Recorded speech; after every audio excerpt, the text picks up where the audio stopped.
Hello, everybody. Welcome. I'm excited for today. We're gonna have a special performance by PJ Morton. Please give a round of applause for PJ Morton.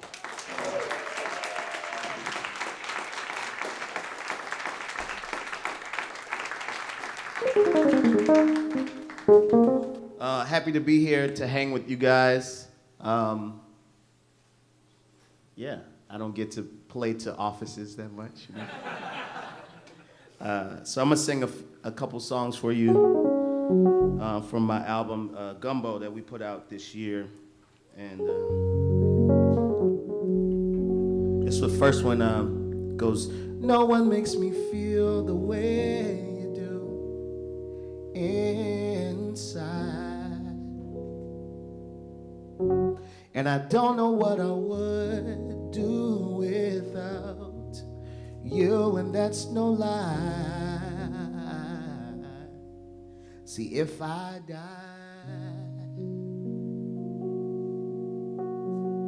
I'd hope to find you in another life, so we could fall again.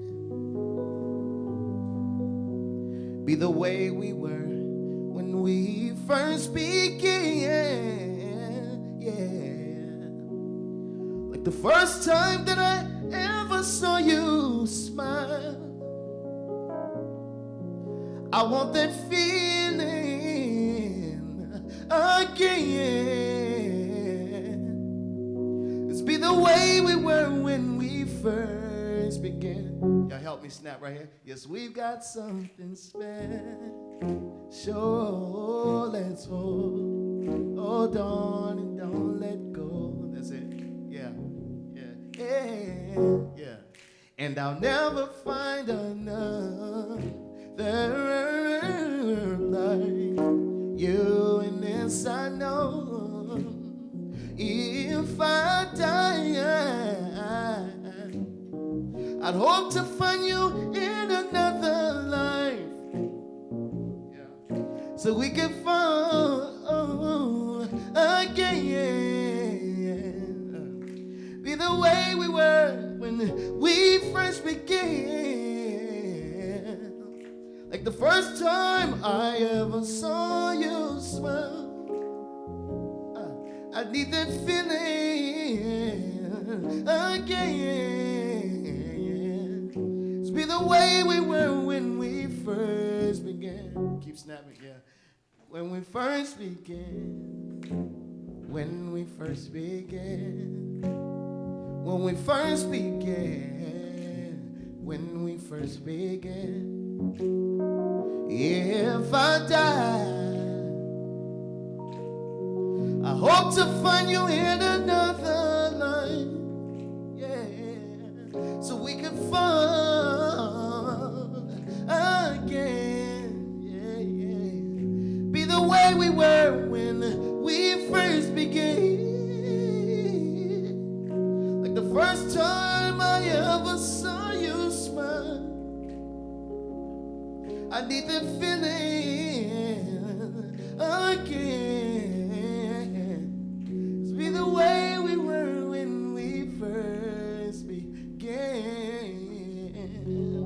Thank y'all so much. Yeah. That was some amazing snappers. I just gotta give you props for your snapping. This next song right here is kind of when I was making this album. It was after having a bunch of meetings and, you know, trying to figure out what I wanted to do as an artist. I feel like I kind of got lost and things got cluttered for me.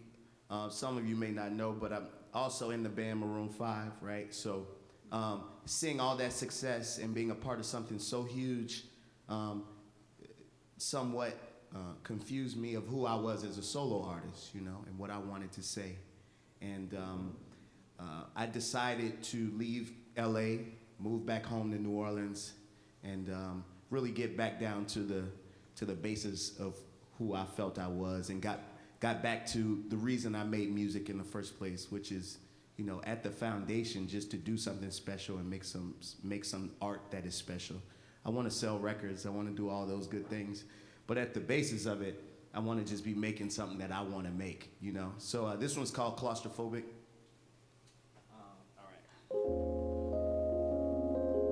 You don't have to snap on this.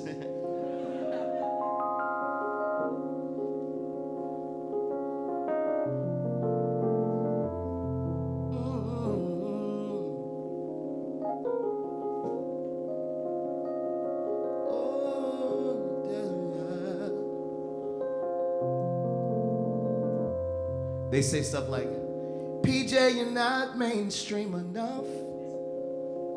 Yeah. Would you consider us changing some stuff? Oh, like everything about who you are. Yeah. No offense, we're just trying to make you a star. But I must admit, I'm claustrophobic. I have a hard time trying to fit into your small mind. And I have a habit of dreaming bigger than anything I can see right in front of me. They say, PJ, you're not quite street enough. Yeah. Thug life, my nigga. Act a little more tough. Oh, and can you switch your style up a little more? Yeah. You can be yourself later. For now we need the radio. But I must admit, I'm claustrophobic. I have a hard time trying to fit into your small mind. Yeah. And I have a habit of dreaming bigger than anything I can see right in front of me. Can't see the forest for the trees, the movement for the breeze, standing on my own feet. Can't see what you might want from me. Think it's better if we be ourselves. They clutch into my talents more than Catholics do a rosary. Steady ass, weathered accent, travel you from New Orleans. Gold so why I dabble with negative energy when all I really fiend is a positive sensibility. Not the hardest rapper, but I'm about as much as Master P. Don't play with me. 504 my home, don't you know that? Strolling through the streets, you should probably take a Kodak. Photosynthesized, sprouting right in front of your eyes. Made a trip to Cali, came back a different guy. Living through the same eyes, riding Uber, still got drive. Been the truest, never lied. But I need a little space, cause I'm better doing me. Just recite if you will, yeah. I'm claustrophobic, I have a hard time trying to fit into your small mind. And I have a habit of dreaming bigger than anything I can see right in front of me. All right. Thank you. Thank you. Hi, PJ. Yeah. Thanks for being here at Google in San Francisco. Glad to be here. Very excited to have you here. So, I know today you're here also, you're touring with Maroon 5 currently. Yes. So, you're gonna perform tonight in Oakland, the Oracle Arena.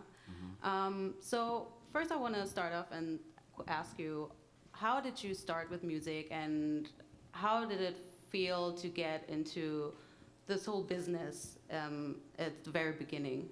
Right. Well, I started in music. I mean, being from New Orleans, obviously, it's a big part of just the makeup of the city, you know. And I had a musical family. My father was a singer and a preacher, a pastor. So I grew up in church playing as a preacher's kid, and got into the business very early because the musicians that my father had around were also songwriters and had placed songs. So I got my first placement. I was introduced to the business at 15, and got a song on an album, and it kind of went from there. I moved to Atlanta, went to Morehouse, and met Indy Irie, and that was my first like major placement on an album, and that won a Grammy Award while I was a junior in college still. So at that point, it was just all exciting, you know, because that was my dream.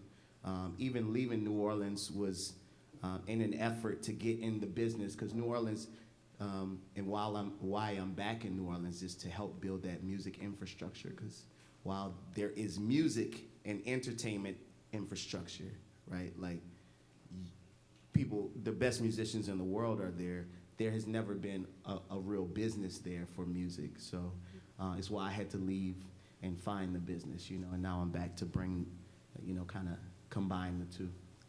Okay, Yeah. great.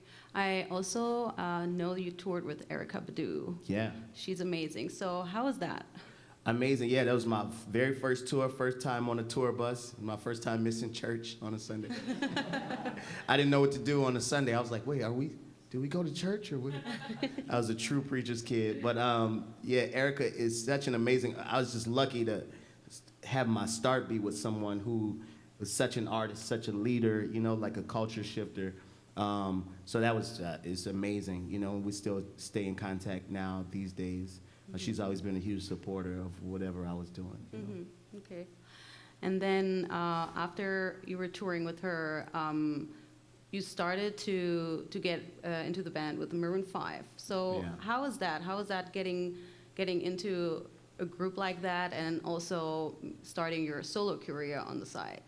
Yeah, well, I had the longest writer's block I ever had while I was out with Erykah. Like, I guess, you know, I tell songwriters to live first and then write. So I was trying to write while I was taking on all these new experiences and couldn't write a song at all. And when I got off the road with Erykah, I wrote my first album, like, it was like 2 songs a day. You know, everything came out that I had experienced. And then, you know, so there was some songwriting and some albums and some touring in between there. And I had a friend, Adam Blackstone, who's like the music director to the Stars, and he would always ask me to be on gigs, you know, to play keys, because I was a keyboard player first before an artist. And I would always turn it down because I was trying to focus on being an artist. But when he called about the Maroon 5 thing, I was like, well, this is different. And I was also at a point where I was kind of at a plateau, you know, with what I was doing.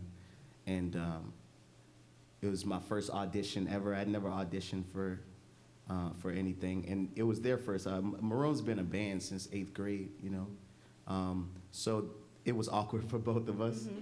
They were like, what are we supposed to do? I'm like, I don't know. I never. So they asked me to learn Sunday morning. I flew to LA and played it. And then we ended up just jamming for like half an hour.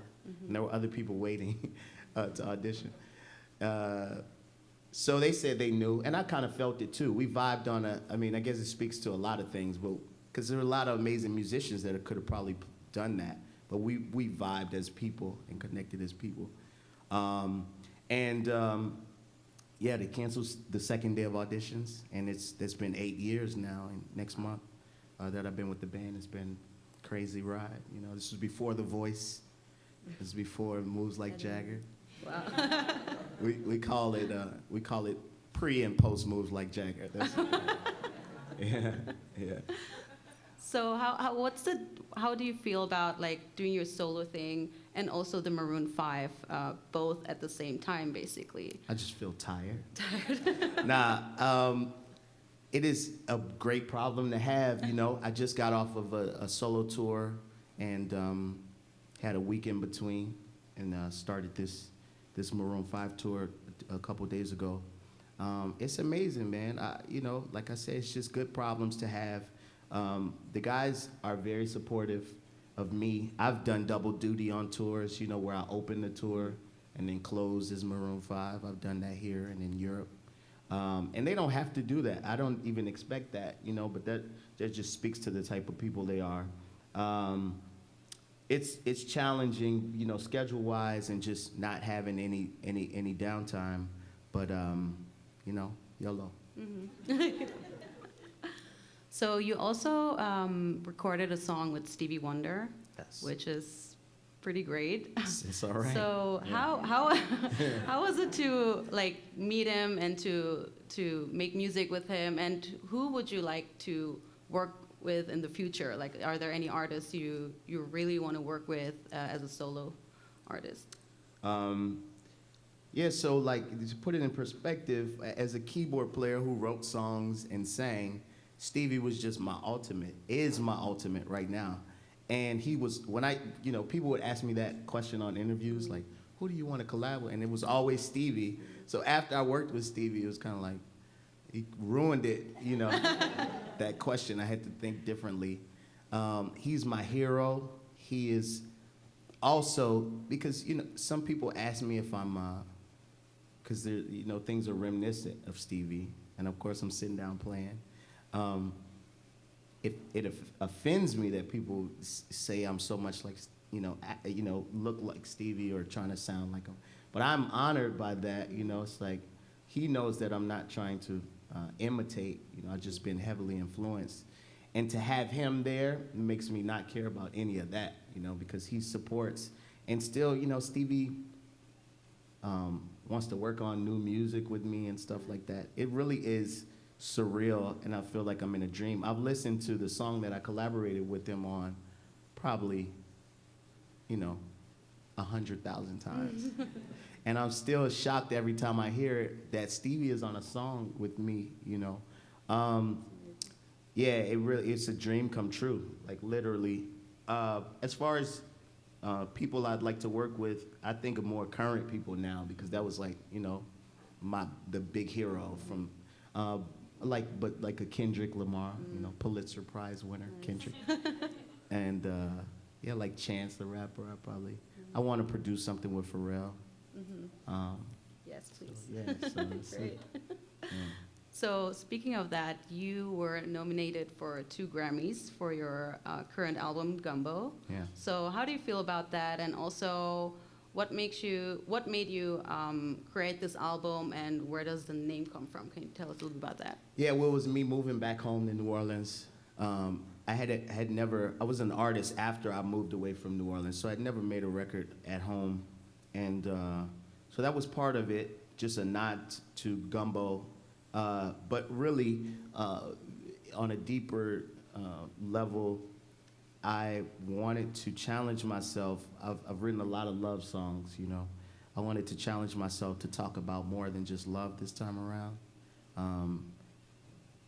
I felt like the world was just a little too crazy to only focus on that, I wanted to address things that I was feeling as a person, like claustrophobic and like, there's something on there called religion and just deal with different things other than love. Of course, there's First Began and other love songs on there. But for me, it started to feel like all this different subject matter. And Gumbo is a dish where you just put all these different things in there to make this one beautiful thing. And I feel like that's what I did, and I made it in New Orleans. So that's why I named it Gumbo. Okay, Yeah. great. Yeah. And you started your own label, Morton Records. Morton Records, yeah. So how did you find the time to do that in between all these craziness, and how do you feel about that? I just think I'm insane. It's not a great idea to start a music label right now in the world, but this speaks to my passion, And we're calling it like the Motown of New Orleans because I'm really trying to focus on local talent the way Motown did, and just really develop some of the things that I care about, I am a firm believer in not complaining about what's out there or what you don't like, but actually doing something about it. So this is my way of balancing music, and trying to put some things out there that I feel need to be heard. It's been awesome so far. We're going very slow because I just don't want to take on too much and not really be able to put attention to it. But it's been awesome, yeah. Great. And what would you recommend for people who are out there, like young artists, musicians who want to get into the business but really don't know how to put their first foot into the door, what Yeah. would you tell them? Well, it's much easier than when I started. There's way more access, you know. The playing field is way more equal than it used to be. You know, I feel like writers write, you know, artists make art. So I would just say start where you are and use the tools that you have right there. I mean, I couldn't use a laptop initially to make music when I was first starting out at 14 and 15. So you have things right there. You have your phone even, you know, where you can start. I would just say start to create immediately and find your people. I think what I love about the internet is that you can find your people, you know, whoever they are. It's ways that they can get to you. But you got to start with the lowest hanging fruit, you know, just start with who's around you, start with your friends, start with your city, and then just continue to grow it that way. That's that old grassroots thing. You can just put steroids on it with the internet, you know. Awesome.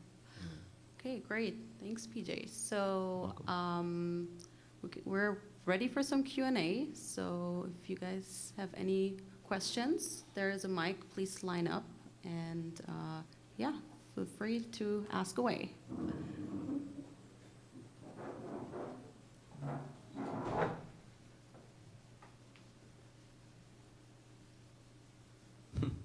Hey there. Hey, man. How's it going? That anticipation from the walk. Yeah, I was like, oh, I'm really the only one up here. Okay.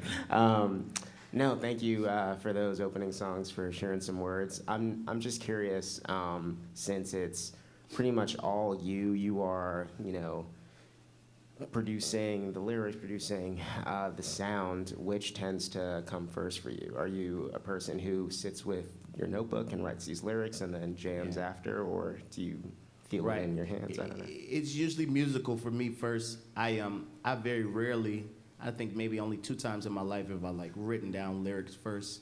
I'll always have like song title ideas or a line, and I'll put that in my phone and maybe come back to it. But it's always like melodic first for me, and then I put words to it. It's kind of, Paul McCartney talks about writing yesterday, and he had a dream, and it was scrambled eggs. That's kind of, this is like my process. It's really close to my process. It's like nothing first, you know, and then I put words to it after.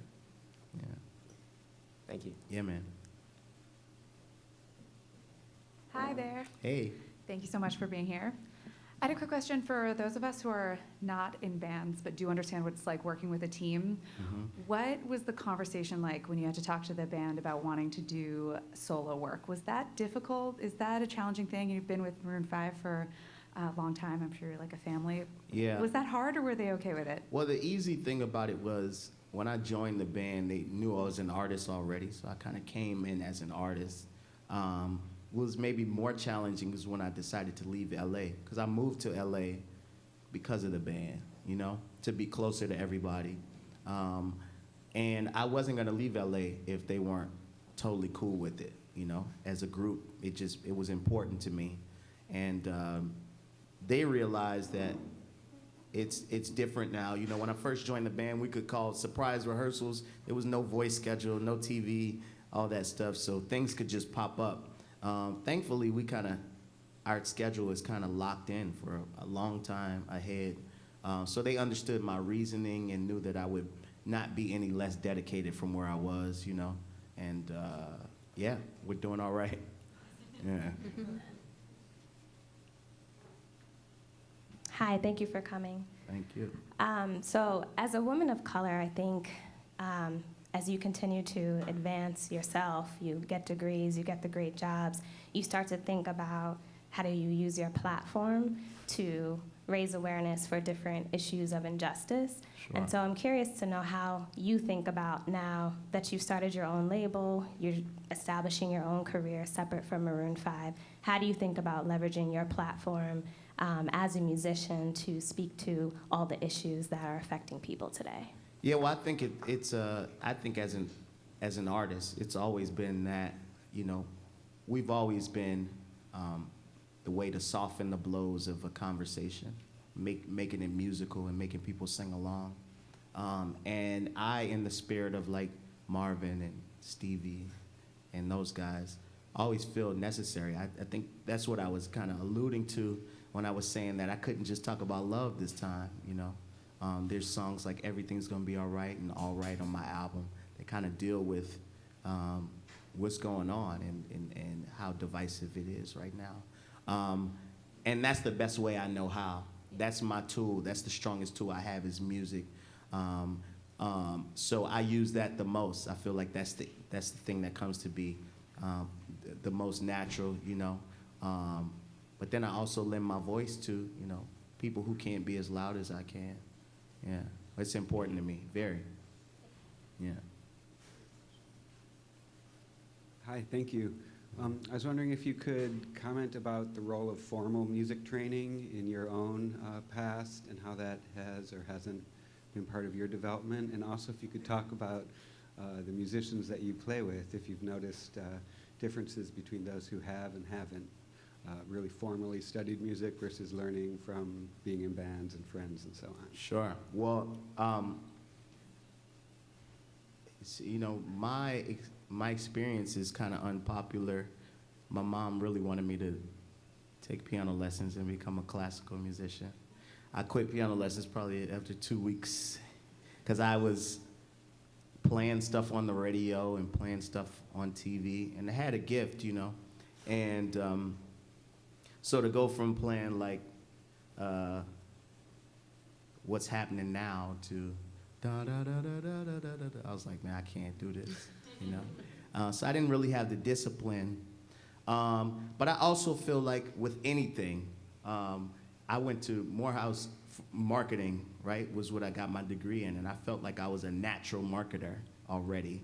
I think with anything you do in life, we have purposes in us already that we use formal training and other things to perfect.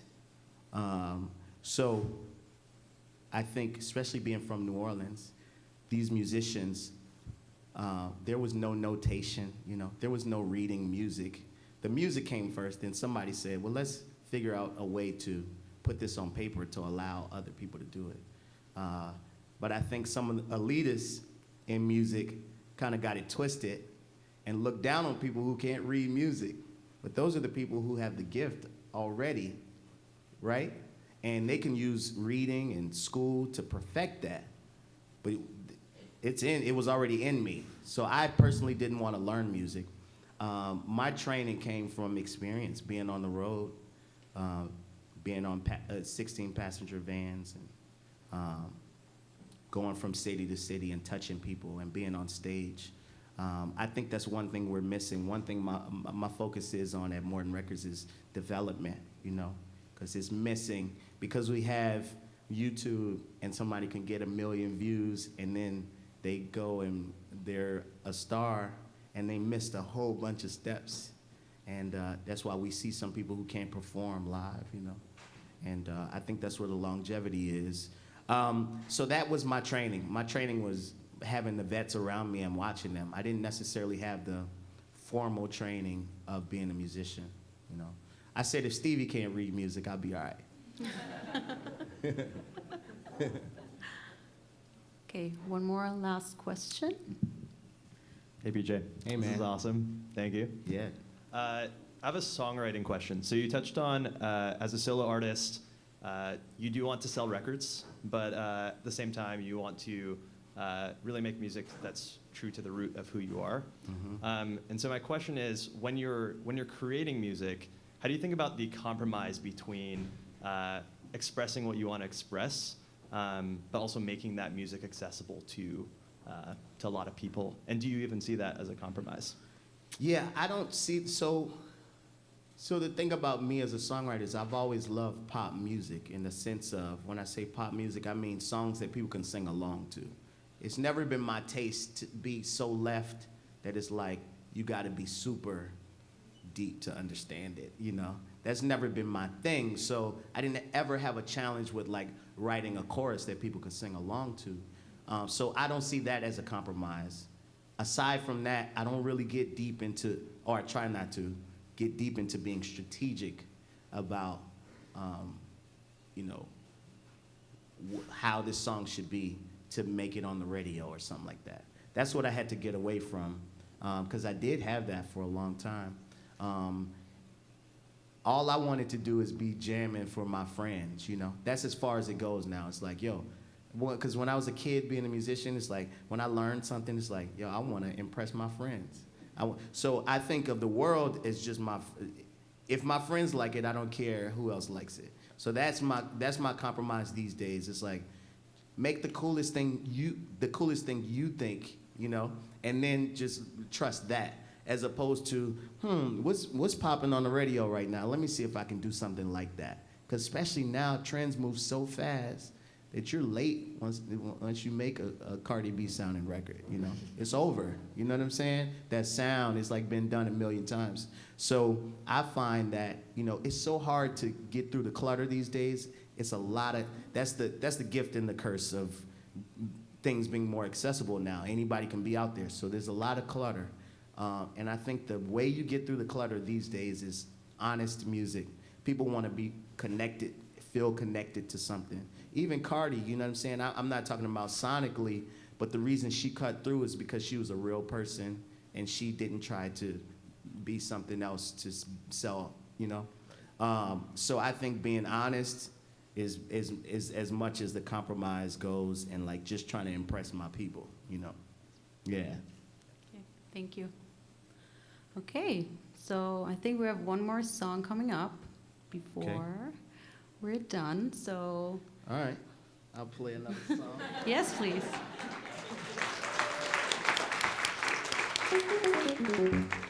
All right, so if you know this one, I want y'all to help me. I did a cover on this album.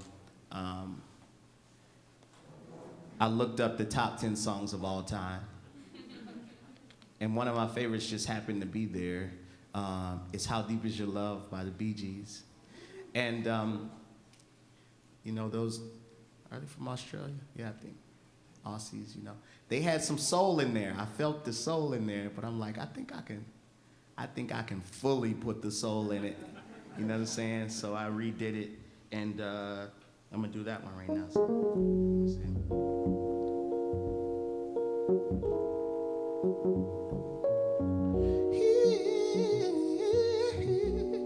All right. I know your eyes in the morning sun.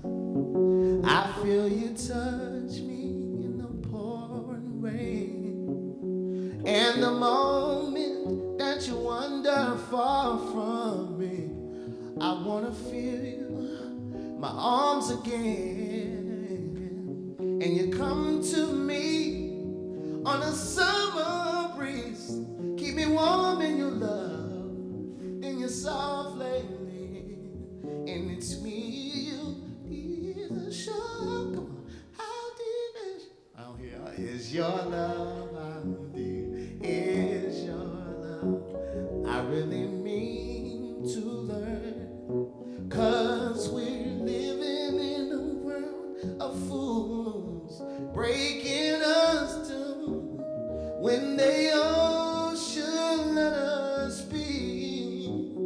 We belong to you and me. See, I believe in you. You know the door to my very soul. You're the light in my deepest, darkest hour. You're my savior when I fall. And you may not think that I care for you, when you know deep down inside I really do. And it's me you need to show. How deep is your love? Is your love? How deep is your love? I really mean to learn, 'cause we're living in a world of fools, breaking us down when they all should let us be. We belong to you. One more time. How deep is your love? How deep is your love? Yeah, I really mean to learn. I got it. 'Cause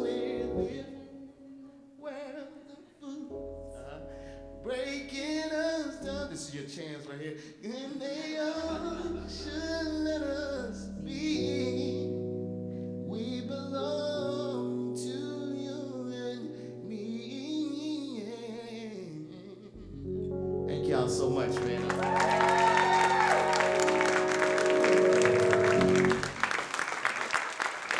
Thank you so much, PJ.